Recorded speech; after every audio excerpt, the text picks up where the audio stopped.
الذي خص من شاء من عباده بالمعارف والحكمة، وأشهد أن سيدنا محمدا عبده ورسوله الذي خصه الله تعالى بجمالات الكمالات العبودية. اللهم صل على سيدنا محمد وعلى آله وصحبه أجمعين. أما بعد. Pertama-tama yang kami muliakan, kami ta'zimi Ketua Yayasan Masjid Nurul Hamzah, mudah-mudahan senantiasa diberikan kesehatan, diberikan iman yang kuat sehingga tetap istiqomah menjaga masjid ini untuk difungsikan dari hal-hal yang baik. Insya Allah akan menjadi nilai derajat yang tinggi yang tentu mengurusi masjid-masjidnya Allah Subhanahu wa Ta'ala. Yang kami muliakan, kami ta'zimi adik saya, kebetulan bapaknya adalah guru saya. Beliau yang membawa saya ke Campalagian, dan alhamdulillah sampai saat ini saya berada di Pondok Pesantren Salatul Parapet.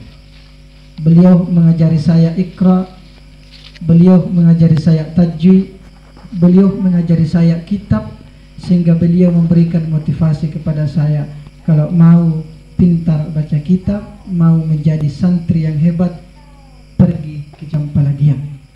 Dan alhamdulillah nasihat beliau saya teguhkan sehingga saya bisa berada di Pondok Pesantren Salatul Parapet. Dan sampai sekarang jalinan silaturahmi saya kepada bapak beliau, guru saya, senantiasa selalu terjalin dengan baik.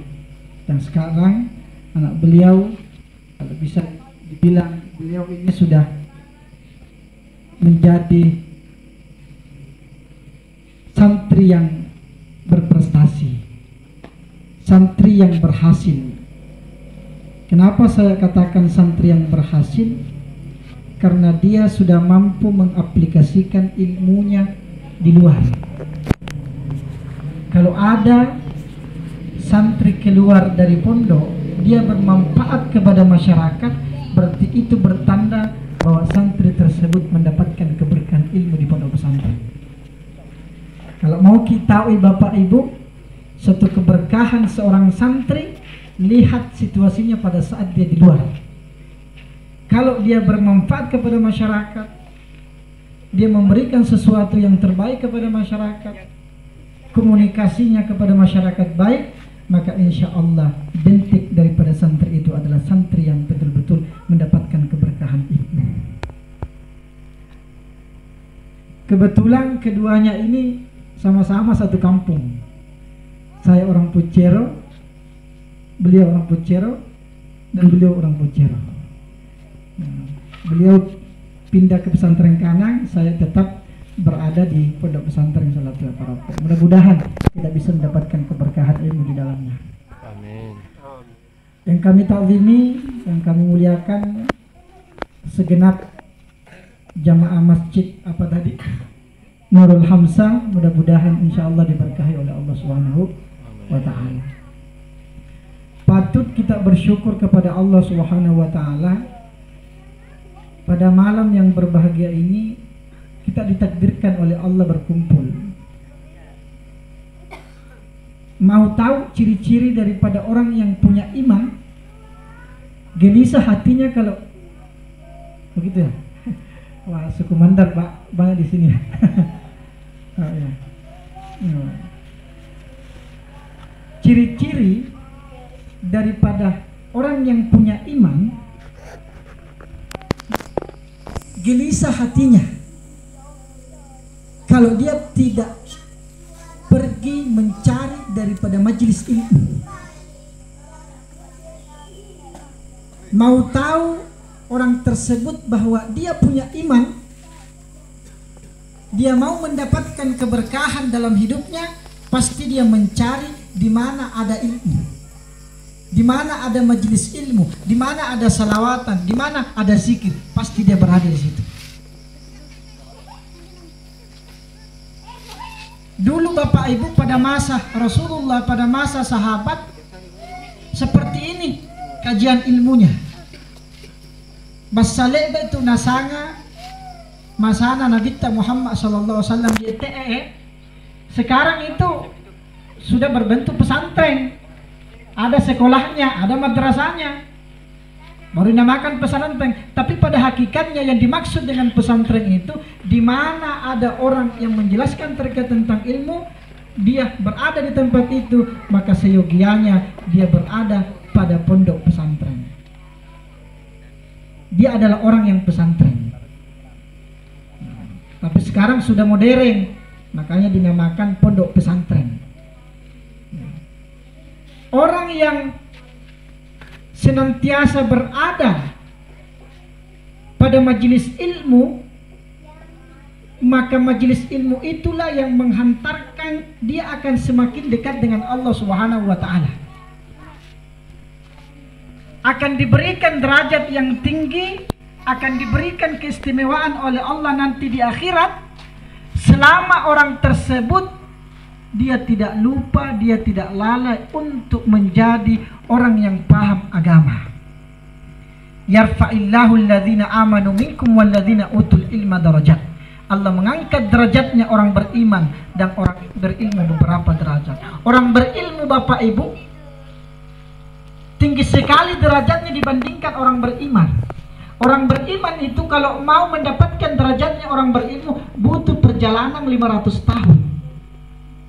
Saking luar biasanya nikmatnya daripada orang yang menuntut ilmu. Kita ini sekarang menuntut ilmu 500 tahun perjalanan untuk bisa kita dapatkan derajatnya orang yang berilmu. Sehingga itulah yang perlu kita, bagaimana kita konsisten, istiqomah, tetap berada dalam hal-hal yang bernuansa agama, sejalan dengan syariat Islam, sejalan dengan sunnah Rasulullah Sallallahu Alaihi Wasallam. Man jalasa inda alimin walam yakdir hifdha syai' min ilmin nala sab'a karamatin. Siapa yang duduk di majelis ilmu, meskipun dia tidak tahu apa yang disampaikan oleh penceramah, maka dia mendapatkan 7 kemuliaan. Di antaranya apa? Fadlul muta'allimin. Dia mendapatkan kemuliaan seperti orang yang mondok di pesantren. Nah, itu di antaranya. Kalau tidak paham, sarahum wasilatan ila hadratillahi ta'ala, menjadi perantara sehingga dia akan semakin dekat dengan Allah Subhanahu wa taala. Nah, inilah yang perlu kita amalkan, inilah yang perlu kita aplikasikan dalam keseharian kita. Saya mau bahasa Mandar tapi kadang kaku karena saya jarang di Pucero, karena saya sering di pesantren, sehingga untuk komunikasi Mandar biasa kaku. Tapi mungkin nanti kalau sudah ceramah lambat laun bisa. Yang kedua, mari kita bersalawat kepada baginda Rasulullah Sallallahu Alaihi Wasallam. Semoga dengan salawat kita akan bisa mendapatkan syafaat dari baginda Nabi Muhammad Sallallahu Alaihi Wasallam. Orang itu Bapak Ibu kalau mau sampai kepada Allah tapi tidak salawat, dia tidak bisa sampai kepada Allah. Orang mau dekat dengan Allah, orang mau terima ibadahnya kepada Allah, dia tidak akan bisa diterima kalau dia tidak melalui baginda Nabi Muhammad Sallallahu Alaihi Wasallam. Pasti itu. Segala sesuatunya kebaikan, kalau mau kau sandarkan kepada Allah Subhanahu wa taala tapi engkau lupakan Rasulullah Sallallahu Alaihi Wasallam, maka kebaikan itu tidak akan sampai kepada Allah, tertolak. Kenapa? Karena Anda tidak melalui baginda Nabi Muhammad Sallallahu Alaihi Wasallam. Di antaranya apa? Adalah memperbanyak membaca salawat.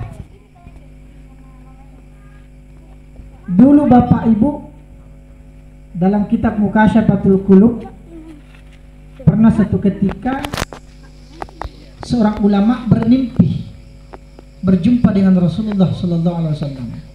Tapi dalam mimpinya itu Rasulullah tidak mau menoleh kepada orang tersebut. Lalu lantas orang ini mengatakan, ya Rasulullah, kenapa engkau tidak menulis saya? Kenapa engkau tidak senyum kepada saya? Maka kata Rasulullah, saya tidak kenal Anda. Orang ini mengatakan, masa engkau tidak mengenal saya? Saya ini adalah umatmu. Maka apa dikatakan oleh Rasulullah SAW? Saya bisa mengenal umatku, saya bisa mengenal cahaya daripada umatku ketika dia senantiasa mengamalkan yang namanya salawat kepada baginda Nabi Muhammad SAW. Jangan dianggap remeh ini salawat, Bapak Ibu. Satu saja salawat, rahmatnya luar biasa. Makanya dalam satu kisah, salawat itu adalah benteng kehidupan, adalah benteng yang membuat orang akan bisa mendapatkan nikmat dunia, bahkan nikmat akhirat, karena salawat. Itu hikmahnya. Bahkan pada saat Isra Mi'raj, baginda Nabi Muhammad SAW naik untuk berjumpa dengan Rasulullah SAW. Ketika pada saat itu ada malaikat yang tidak mau menghormati Rasulullah, dia tidak berdiri pada saat datangnya Rasulullah di langit.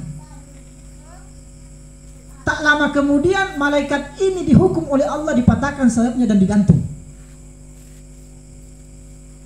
Lantas malaikat Jibril jalan-jalan di sekeliling langit tersebut, dilihat sahabatnya, wahai malaikat, kenapa engkau digantung? Kenapa kau dihukum oleh Allah Subhanahu wa taala? Maka jawaban daripada malaikat tersebut, saya dihukum oleh Allah karena pada saat Rasulullah diisrakan, dimi'rajkan naik ke langit, saya tidak berdiri untuk menghormati baginda Nabi Muhammad SAW. Maka pada saat itu malaikat tersebut mengatakan kepada malaikat Jibril, ya Jibril, sampaikan kepada Allah Subhanahu wa taala bahwa bebaskan saya daripada hukuman ini. Maka malaikat Jibril melapor kepada Allah Subhanahu wa taala, wahai ya Allah, bebaskan sahabat saya malaikat yang engkau hukum ini. Maka apa kata Allah? Kalau engkau mau membebaskan sahabatmu itu, perintahkan untuk membaca salawat kepada baginda Nabi Muhammad SAW, kekasihku, maka insya Allah malaikat itu saya akan bebaskan daripada hukuman yang saya berikan kepadanya. Malaikat Jibril menjumpai malaikat tersebut dan mengatakan, baca salawat kepada baginda Nabi Muhammad. Membaca salawat, lantas seketika itu dibebaskan hukuman dari Allah Subhanahu wa taala. Saking hebatnya yang namanya salawat kepada baginda Nabi Muhammad SAW. Amalkan itu salawat setiap hari, setidaknya 10 kali dalam sehari. Tapi lebih afdal lagi kalau 100 kali dibaca dalam sehari. Untuk apa? Untuk membentengi diri kita agar iman itu terjaga. Untuk apa? Agar kita terhindar daripada hal-hal yang negatif. Untuk apa? Agar kita tidak tergoda daripada sesuatu yang mengarahkan untuk melakukan perbuatan maksiat. Salawat adalah benteng untuk menghindari daripada perbuatan maksiat. Hadirin wal hadirat yang sama-sama dimuliakan oleh Allah Subhanahu wa taala. Dalam ayat Al-Qur'an disebutkan, walau anna ahlal qura amanu wattaqau lafatahna alaihim barakatin minas sama'i wal ardh. Seandainya di penduduk satu kampung semuanya beriman kepada Allah, semuanya takut kepada Allah Subhanahu wa taala, maka kami bukakan terhadap mereka berkah dari langit dan berkah dari bumi. Apa maksudnya? Tumbuh-tumbuhan yang sulit untuk subur akan menjadi subur karena ada iman dan takwa. Kalau mau ki senantiasa subur tanam-tanaman, baik itu coklat, baik itu sawah, baik itu hal-hal yang lain, maka satu opsinya amanu wattaqau, beriman dan takut kepada Allah Subhanahu wa ta'ala. Walakin akan tetapi kadzabu, mereka berdusta. Apa maksudnya? Tidak mau menjalankan syariat. Allahu Akbar, pergi tidur.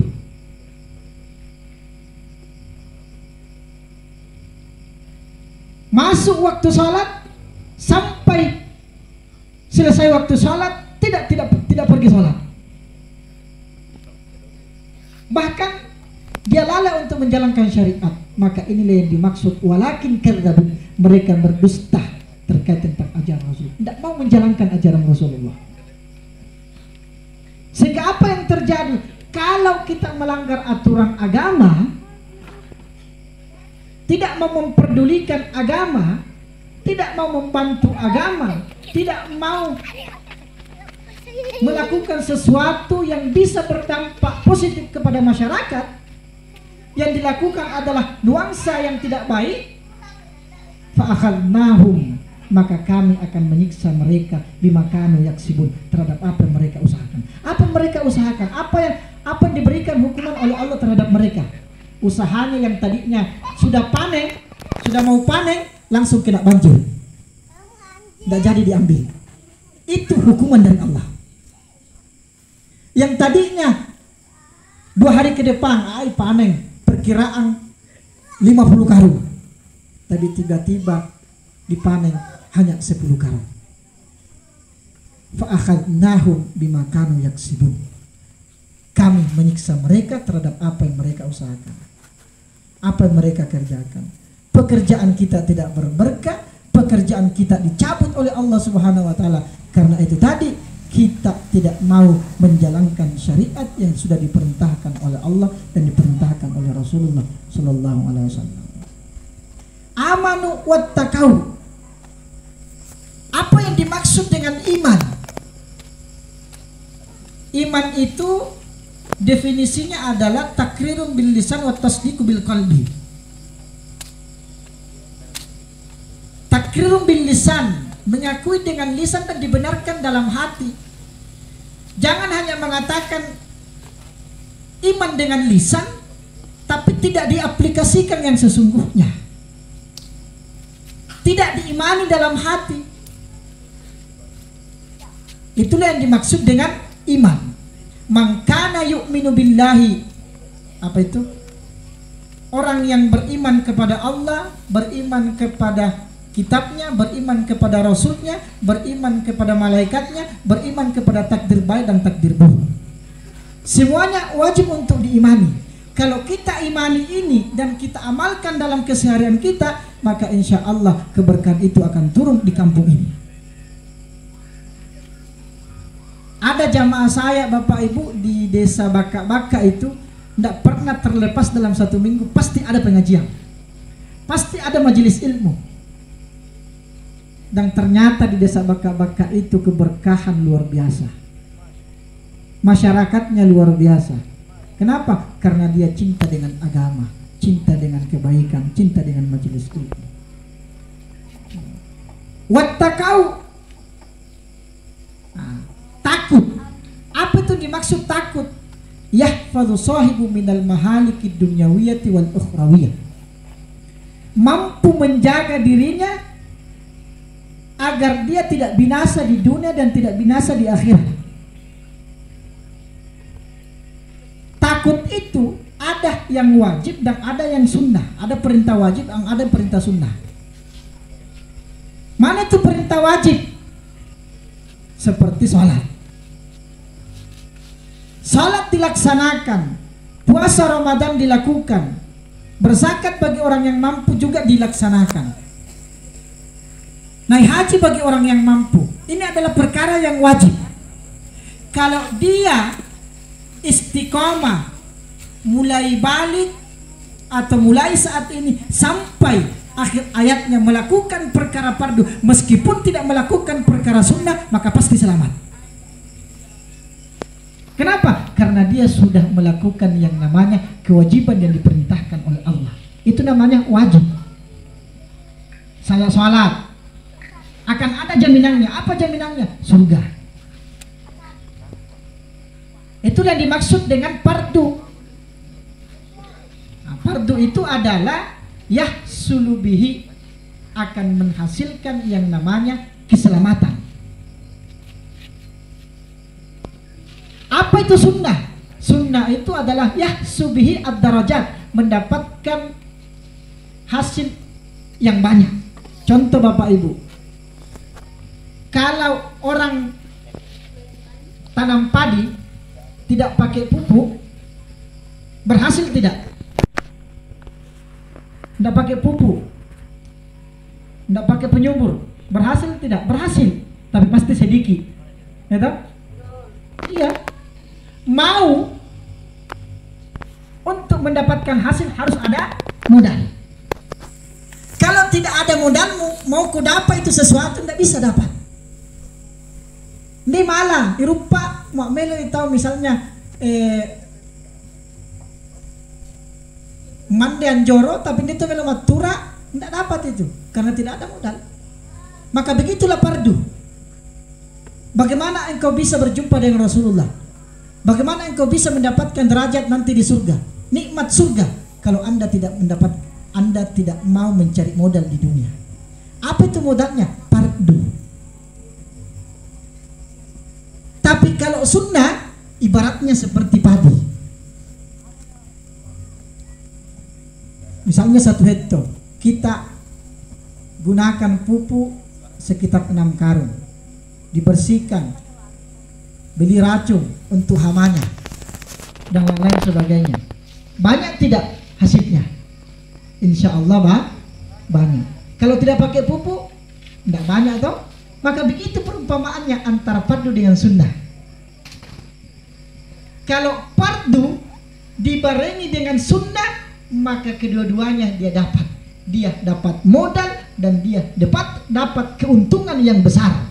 Seperti orang yang masuk rumah sakit yang tempatnya VIP dan tempatnya bangsal. Kalau banyak perkara sunnah yang melaksanakan, maka pasti dia akan mendapatkan yang namanya sesuatu yang lebih. Kalau banyak uang tak kaya ki, nah masuk ke rumah sakit, tidak mau kita masuk di bangsal, pasti masuk di VIP.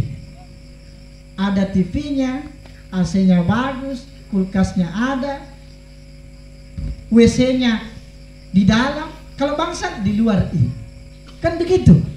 Maka begitulah perumpamaan antara orang yang mengerjakan fardu tapi tidak melaksanakan sunnah, dibandingkan orang yang mengerjakan fardu plus mengerjakan perkara sunnah. Begitu perumpamaan. Jangan sampai justru terbalik, yang sunnah terus dilakukan tapi yang wajib dilupakan. Zikir terus di masjid, la ilaha illallah, la ilaha illallah, mulai pagi sampai sore. Tidak ada namakan anaknya di rumah, tidak ada namakan istrinya di rumah. Dosa tidak? Dosa. Kenapa? Karena perkara wajib yang dia tinggalkan, sekarang perkara sunnah dia lakukan. Begitu. Keliling terus, tapi justru mengabaikan hak seorang suami terhadap istrinya. Wajib tidak menafkahi istri? Wajib toh? Wajib. Wajib tidak memberikan kasih sayang kepada istri? Wajib. Maka harus disesuaikan. Kita punya koridor, kita punya dasar-dasar terkait tentang syariat Islam. Jangan sampai karena melihat nih orang yang berzikir la ilaha illallah, la ilaha illallah, subhanallah, subhanallah, subhanallah, pokoknya itu terus dilakukan, tapi justru memudaratkan istrinya di rumah. Padahal itu adalah kewajiban mutlak yang tidak bisa ditinggalkan. Maka harus fardu dibarengi dengan sunnah. Jangan sunnah yang dilakukan tapi mengabaikan perkara fardu. Barang siapa yang melakukan perkara fardu mengabaikan perkara sunnah, maka itu dimaafkan. Tapi sebaliknya, barang siapa yang melakukan perkara sunnah mengabaikan perkara fardu, maka itu adalah orang yang tertipu dan tertolak daripada apa yang dilakukan. Sehingga butuh untuk dipahami Saya sampaikan kepada Bapak Ibu, ya, kalau belum bisa maksimal perkara sunnahnya, tentunya perkara wajibnya dulu dikuatkan, diistiqomahkan, supaya nanti kalau sudah kuat daripada perkara fardu yang kita laksanakan, mudah sekali untuk mengerjakan daripada perkara sunnah.